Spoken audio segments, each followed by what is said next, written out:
الحمد لله رب العالمين، والصلاة والسلام على سيد المرسلين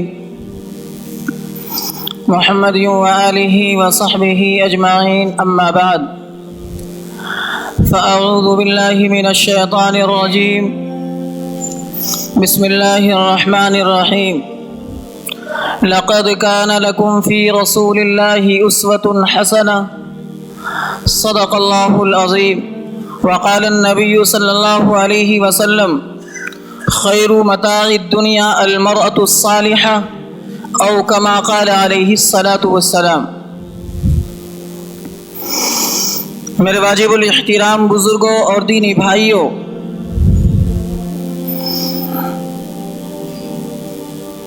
اللہ تبارک و تعالی نے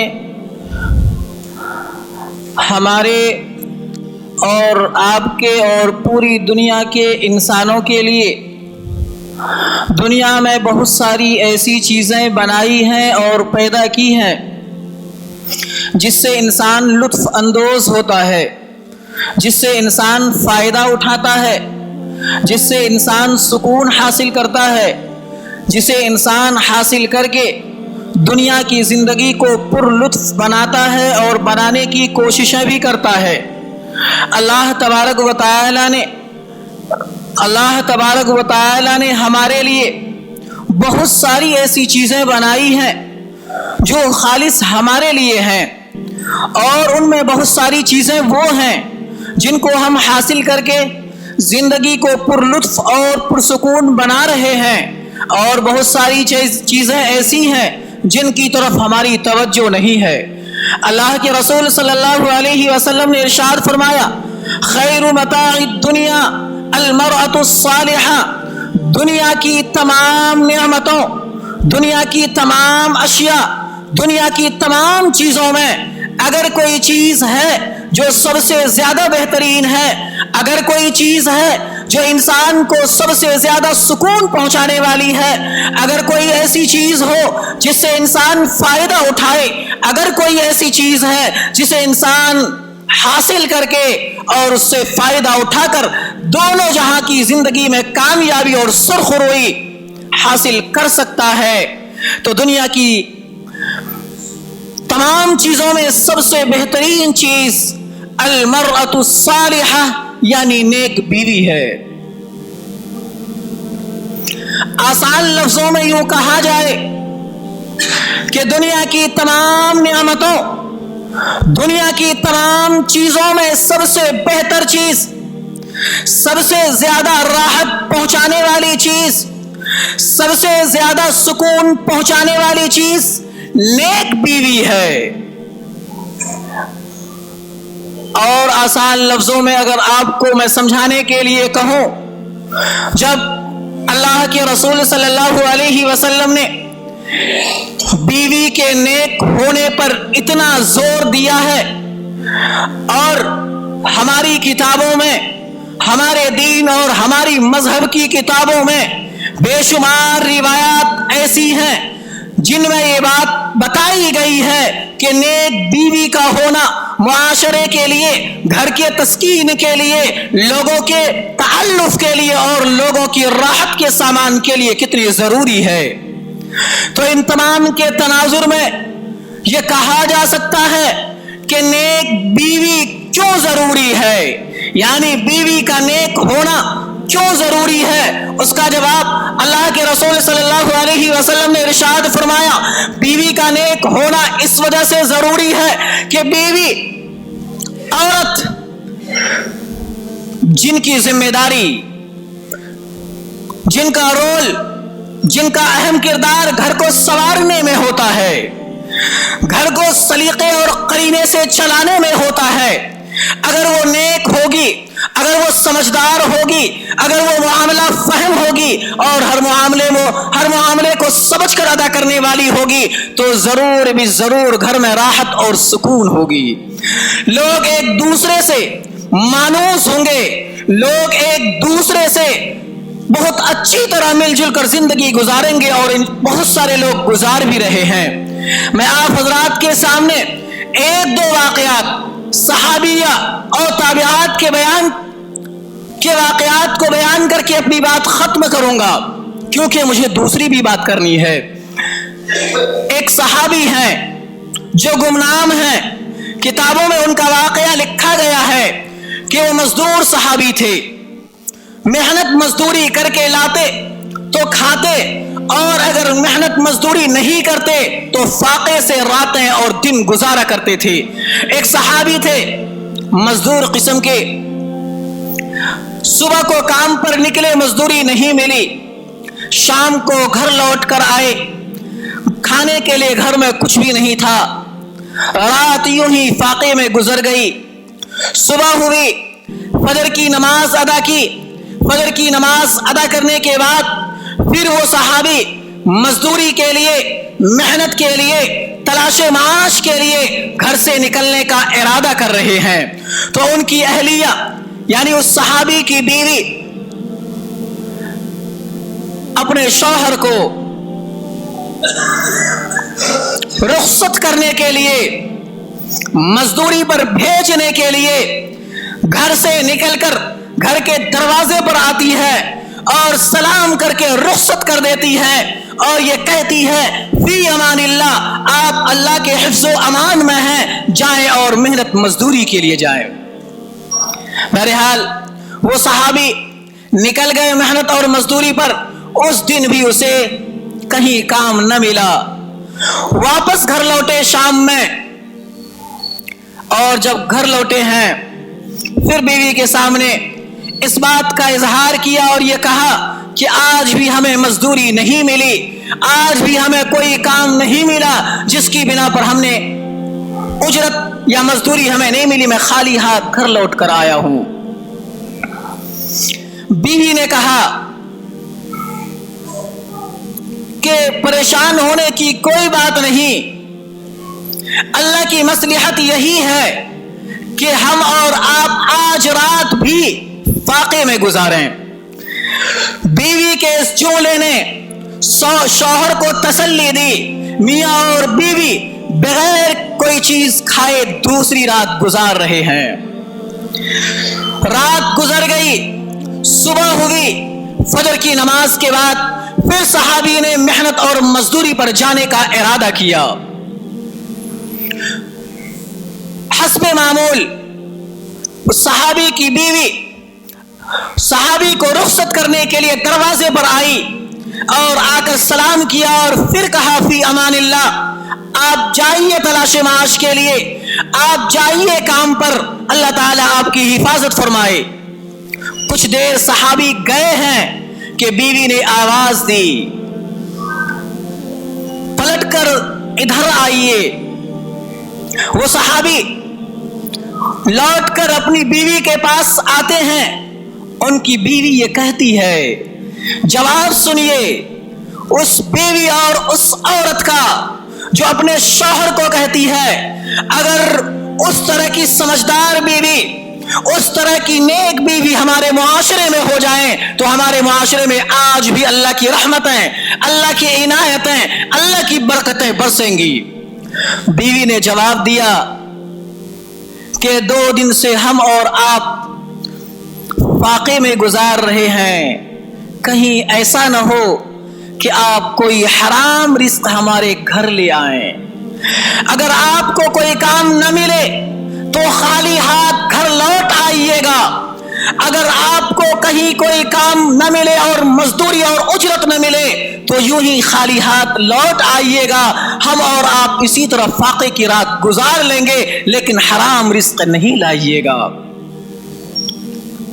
یہ کون ہے؟ ایک صحابی کی بیوی ہے جو ہمت والی ہے، اپنے شوہر کو حوصلہ دیتی ہے، اپنے شوہر کو یہ سمجھاتی ہے کہ اگر آپ کو کام نہ ملے، آپ کو مزدوری نہ ملے تو حرام رزق گھر میں نہیں لائیے گا۔ کیوں؟ اس وجہ سے کہ حرام رزق کی نحوست اس کے گھر کے تمام افراد میں منتقل ہوتی ہے۔ اس لیے ہمیں اور آپ کو ضرورت ہے کہ ہم اپنے بیویوں کی طرف توجہ دیں، ہم اپنے معاشرے کی لڑکیوں کی طرف توجہ دیں، ان کا مزاج اسلامی بنائیں، ان کو اسلامی تعلیمات سکھائیں اور انہیں یہ بتائیں صحابیات کے واقعات کیا ہیں، تابعیات کے واقعات کیا ہیں، ہمارے اسلاف اور ہمارے بزرگ حضرات، بزرگ ہستیاں نے کس طرح زندگی گزاری ہے اور ہمیں کیا اصول بتلا کر گئے ہیں۔ آئیے ایک صحابی کا اور واقعہ میں بتاتا ہوں۔ وہ صحابی حضرت طلحہ رضی اللہ تعالی عنہ ہیں، جو حضرت عثمان رضی اللہ تعالی عنہ کے ساتھ ایمان لائے ہیں، اور یہ وہ صحابی ہیں جو عشر مبشرات میں ہیں، مبشرہ میں ہیں، جس کو اللہ کے رسول صلی اللہ علیہ وسلم نے دنیا میں جنت میں داخل ہونے کی خوشخبری سنا دی تھی۔ حضرت جابر کی روایت ہے، حضرت جابر رضی اللہ تعالی عنہ کہتے ہیں اللہ کے رسول صلی اللہ علیہ وسلم نے فرمایا اگر کسی شخص کو یہ دیکھنا ہو کہ کوئی جنتی زمین پر چل رہا ہے تو حضرت طلحہ کو دیکھ لو۔ بہرحال ان کا ایک واقعہ ہے، احادیث کی بیشتر کتابوں میں ہے کہ ایک مرتبہ وہ صحابی اپنے گھر سے باہر گئے ہوئے تھے اعلاء کلمت اللہ کے لیے، دین کی ترویج اور دین کی اشاعت کے لیے۔ کچھ دنوں کے بعد جب گھر لوٹے اور لوٹنے کا وقت رات کا تھا، رات میں وہ صحابی اپنے گھر لوٹے ہیں۔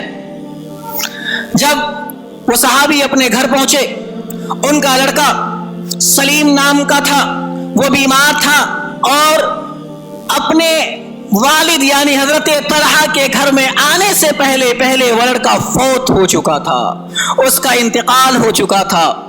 بہرحال صحابی گھر پہنچے ہیں، اس صحابی کی بیوی نے، اس کی کنیت ام سلیم تھی، اس نے اپنی شوہر کی خاطر تواضع کی، شام کا کھانا پیش کیا، اس صحابی نے جی بھر کر پیٹ بھر کر کھانا کھایا، رات میں سو گئے آرام کے ساتھ۔ صحابی نے پوچھا کہ لڑکا کہاں ہے، لڑکے کی حالت کیسی ہے؟ اس نے کہا الحمدللہ ٹھیک ہے، پہلے سے اب سکون میں ہے۔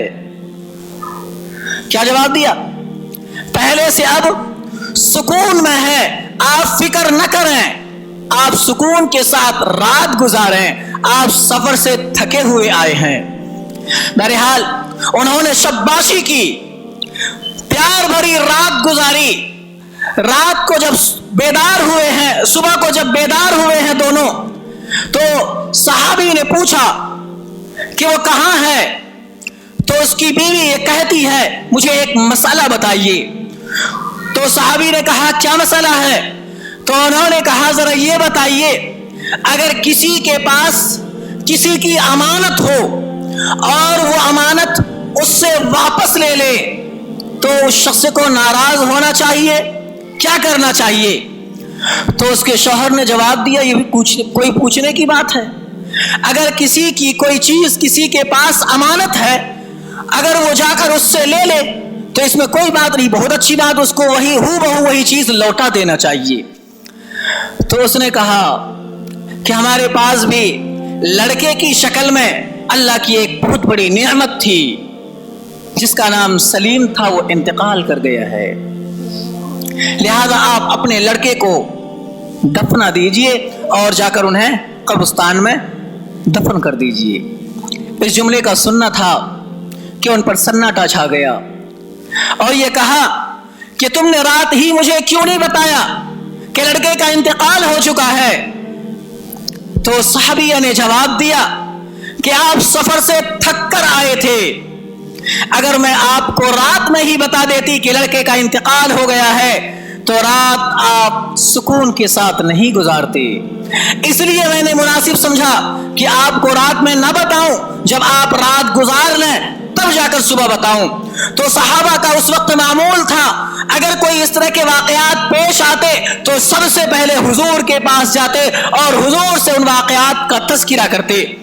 بہرحال وہ صحابی حضرت طلحہ رضی اللہ تعالی عنہ دوڑتے ہوئے حضور صلی اللہ علیہ وسلم کے پاس گئے اور حضور سے کہا کہ ہمارے گھر میں یہ واقعہ پیش آیا ہے۔ تو اللہ کے رسول صلی اللہ علیہ وسلم نے فرمایا اللہ تبارک و تعالی تم دونوں میں خوب برکتیں نازل فرمائے۔ اور اگلا جملہ کیا فرمایا کہ تم دونوں کو میں نے اپنے ساتھ جنت میں ٹہلتے ہوئے دیکھا ہے. یعنی تمہاری بیوی کے اس عمل پر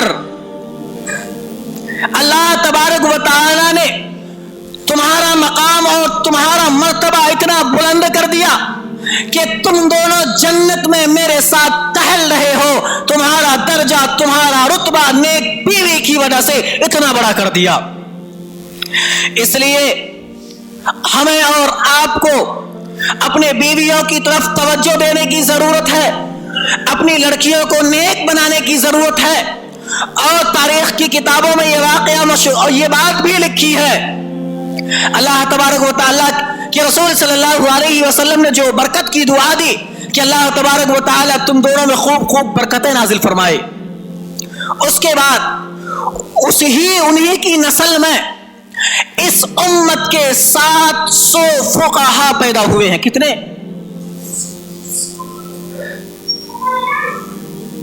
اللہ نے جو دعا دی تھی اسی دعا کی بدولت ان کے بعد کئی زمانے تک، کئی نسل تک ان کی نسل میں بڑے بڑے فقہا پیدا ہوئے ہیں. فقہا کسے کہتے ہیں؟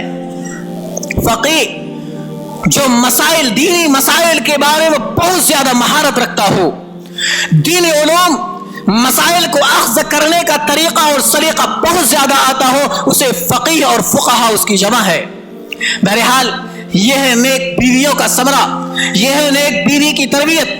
اگر ہمارے معاشرے، اگر ہمارے سماج کی بھی عورتیں، بیٹیاں اور لڑکیاں اس طرح کی بن گئی تو انشاءاللہ اور ثم انشاءاللہ ہمارے معاشرے کی عورتیں اور نیکیاں میں، عورتوں اور نیک لڑکیوں میں بھی اس کا جب چرچا ہونے لگے گا، وہ نیک باتوں کی طرف توجہ دیں گی، اچھی اور اسلامی باتوں کو حاصل کرنے کی کوشش کریں گی. رفتہ رفتہ، آہستہ آہستہ ہمارا معاشرہ اور ہمارا سماج سدھرتا ہوا چلا جائے گا، اور ہمارے گھر میں سکون، چین آئے گی، ہمارے گھر میں برکت کا نزول ہوگا اور ہم سکون کی زندگی گزاریں گے.